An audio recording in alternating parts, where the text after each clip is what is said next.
Halo Sobat Sehat Fatmawati, balik lagi ke podcast RS Fatmawati, Talk the Talk. Kan zaman now banyak banget nih yang ngerasain GERD. Yuk kita langsung aja ngobrol ke narasumber kita yaitu Dr. Anela. Check it out.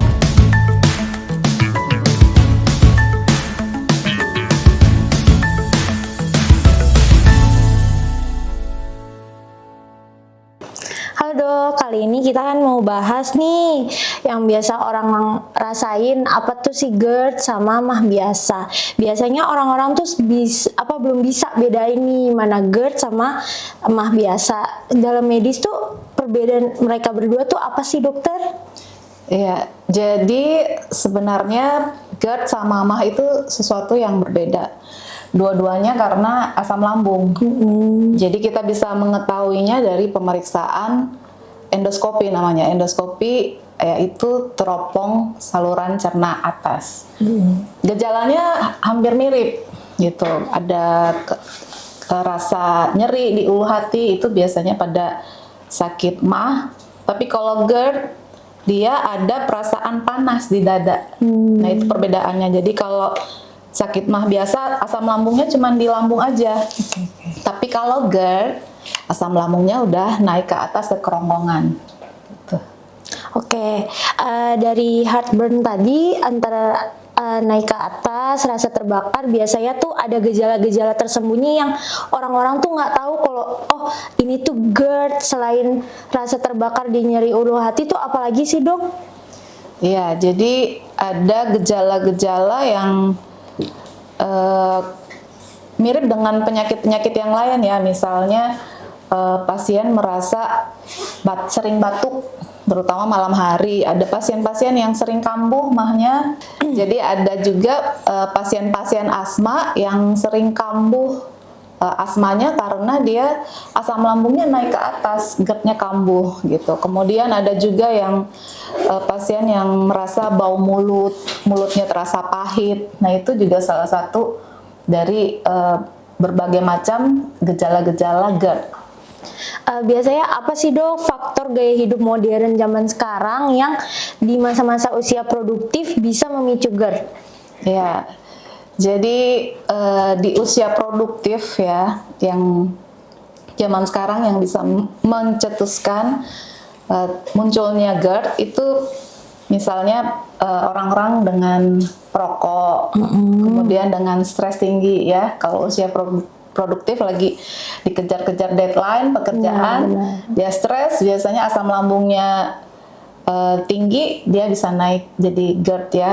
Kemudian sering minum kopi, kemudian teh, coklat, kemudian makanan-makanan berlemak, itu juga bisa mencetuskan timbulnya GERD. Dan kemudian banyak orang-orang usia muda tuh merasa dia fine-fine aja, dia habis makan langsung berbaring. Nah itu juga bisa langsung menimbulkan gejala GERD.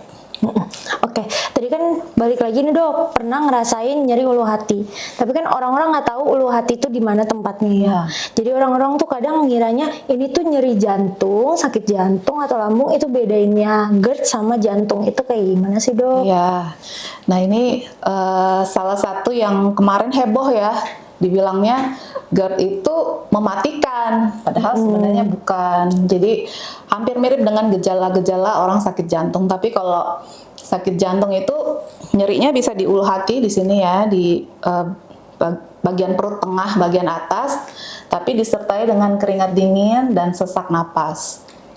Tapi kalau GERD itu tidak ada keringat dingin, tidak ada sesak napas, tidak ada dada terasa berat, dia hanya merasa dadanya terasa panas, itu aja.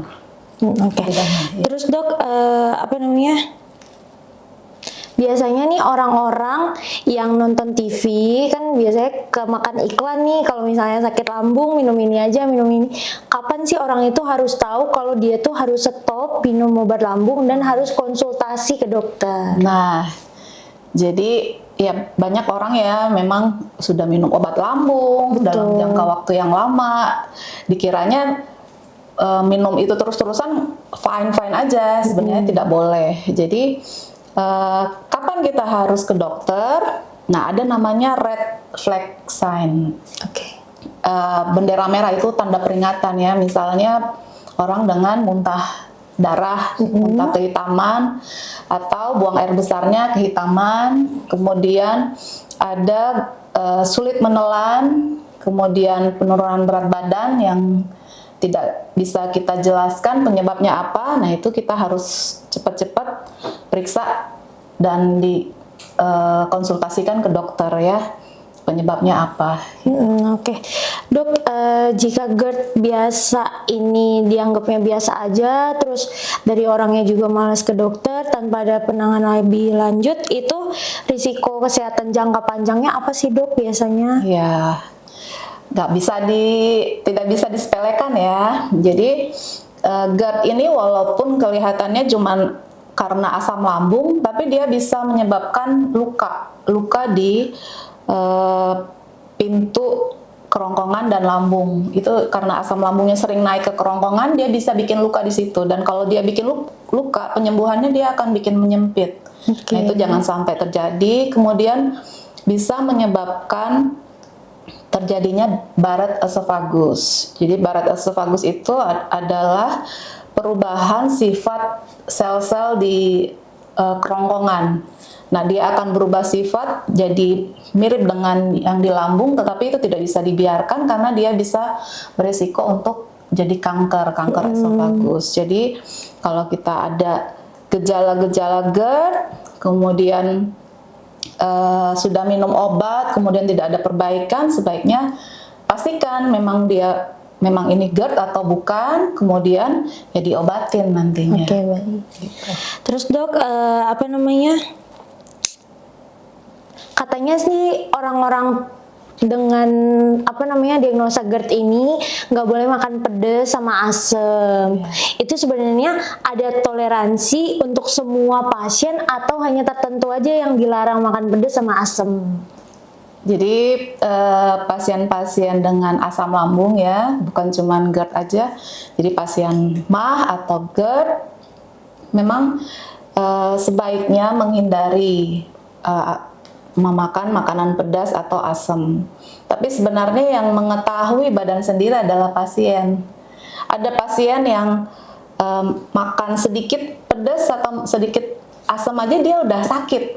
Tapi ada juga orang yang makan pedas yang sama dengan orang lain, dia belum merasakan nyeri di ulu hati atau panas di dadanya. Tapi memang sebaiknya pasien-pasien dengan gangguan asam lambung itu menghindari makanan-makanan pedas dan makanan-makanan asam. Oke, dok, gini dok, sebagai anak zaman now nih, orang-orang kan biasanya pada ngopi, pencinta kopi, itu kan biasanya memacu asam lambung. Ada nggak takaran kopi yang pas atau apa sih yang bikin lambung tuh kopi tuh aman untuk di lambung gitu? Iya, jadi masih nawar-menawar nih ya. Iya dok. Kenapa kopi nggak boleh sebenarnya? Jadi kopi itu mengandung kafein, mengandung asam. Ya, jadi kalau kita minum kopi dengan kafein itu bisa meningkatkan produksi asam lambung. Jadi gejala GERD-nya akan semakin berat. Jadi sebaiknya kalau memang butuh rasa kopi, misalnya pengen kerja gitu ya, nggak bisa kerja kalau tanpa kopi, ya carilah kopi yang tanpa kafein atau kopi-kopi yang asamnya rendah. Seperti itu. Oke dok. Terus aku mau nanya nih dok, sekarang kan lagi bulan puasa. Orang-orang GERD itu biasanya males puasa gara-gara takut asam lambung. Karena kan biasanya kalau asam lambung tuh udah harus ke rumah sakit sampai yang fatal sekalipun, malah mereka menunda puasa. Sebenarnya puasa tuh bagus gak sih untuk orang-orang yang punya asam lambung, atau sebaiknya asam lambung tuh puasanya jangan dulu apa gimana dok? Ya baik. Jadi orang puasa sebenarnya waktu untuk makannya lebih tepat ya, tetap gitu, sahur dan buka. Jadi kadang-kadang orang apalagi yang usia produktif nih, makannya nggak teratur. Kadang makan makan, kadang enggak. Tapi kalau kita puasa, nah makannya teratur nih, buka dan sahur. Kemudian karena ibadah, pikiran kita sebagai manusia itu jadi lebih fokus sama ibadah, kita lebih tenang. Iya dong. Jadi asam lambung juga dipengaruhi oleh pikiran. Kalau pikiran kita lebih tenang, asam lambung akan produksinya tidak akan terlalu meningkat. Jadi itu lebih membuat gejala-gejalanya akan semakin sedikit. Oke. Tetapi pasien-pasien GERD atau pasien-pasien MAH yang sedang akut, yang sedang nyeri banget, sebaiknya menunda dulu puasanya sampai terkendali. Gejala-gejalanya, GERD-nya atau MAH-nya sudah terkendali dengan makanan, misalnya dengan obat-obatan. Nah, dia sudah bisa puasa. Tapi kalau masih akut, sebaiknya ditunda dulu puasanya. Oke, untuk penderita GERD biasanya makanan-makanan yang ideal, yang aman untuk lambung saat buka dan sahur tuh apa sih, Dok? Ya, jadi untuk pasien-pasien GERD atau sakit MAH yang berpuasa, jadi misalnya berbuka atau sahur di awal dengan minuman hangat atau minum air putih yang hangat. Kemudian misalnya cemilan atau makanan-makanan porsi kecil, baru kemudian porsi yang besar. Tapi hindarilah makanan-makanan pedas, asam, kemudian makanan-makanan berlemak, itu sebaiknya dihindarin pada saat buka puasa. Jangan sampai buka puasa semuanya dimakan.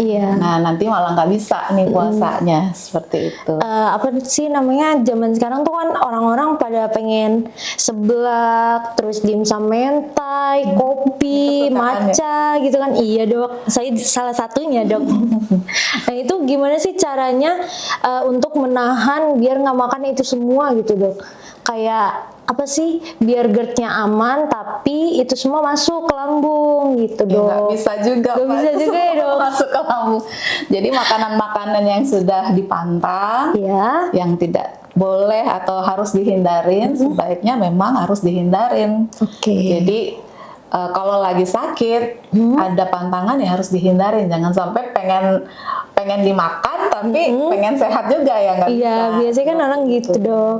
Oke, terakhir pesan utama dari Dokter Anela untuk pasien-pasien atau sobat sehat Fatmawati nih yang mau tahu tips aman berpuasa saat GERD, terus agar bisa berdamai dengan GERD itu gimana, Dok?